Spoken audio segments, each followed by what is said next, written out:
Imagine you are God. How would you explain the history of the earth to Moses' generation?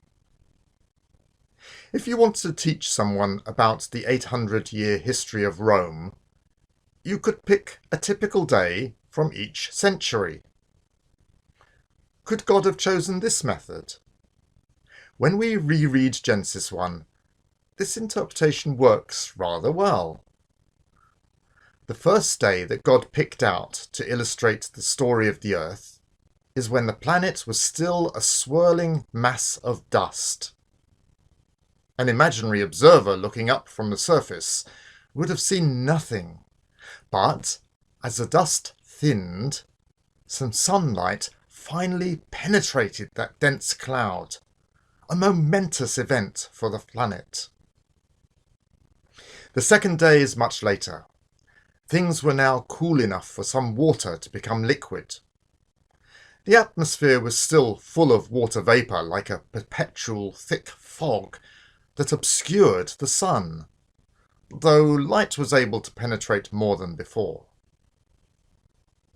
Next, God picked a day when land had started appearing, with volcanoes erupting and tectonic plates colliding to form higher areas. Some of the land was already covered with plants. The fourth day occurred after the plants had transformed the water-filled hothouse into a clear sky with individual clouds. The sun, moon and stars had been there since God created the heavens and the earth in verse 1, but they wouldn't have been visible to an observer on earth until the atmosphere had cleared.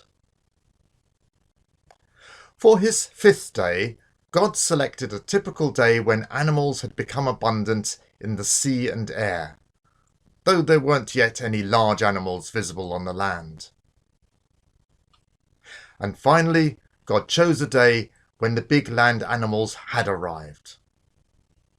Dinosaurs and others had already come and gone since the previous day in this brief history of the earth.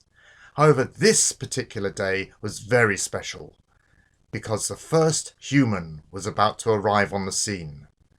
This day is the start of the whole story of the Bible.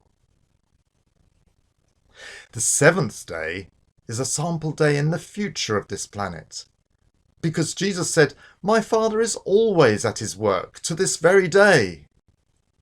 God's Sabbath rest is waiting for us after all the struggles with evil are over. In the meantime, we copy the week of 6 days work and 1 day rest based on the way that God describes his own activity. This Bible chapter can, of course, be interpreted in more than one way, though this is my favourite. I like the way it reflects the literal text with 6 literal days, each of which have a literal morning and evening, because the sun already existed. It was just obscured from the observer by the dense atmosphere. Another popular view is that day meant a very long period of time. In that case, the evening and morning would be rhetorical flourishes. Or these could be consecutive days in a 1-week creation. But then there would only be 4 literal evenings and mornings, because the first 3 would be metaphorical, as the sun isn't created till the 4th day.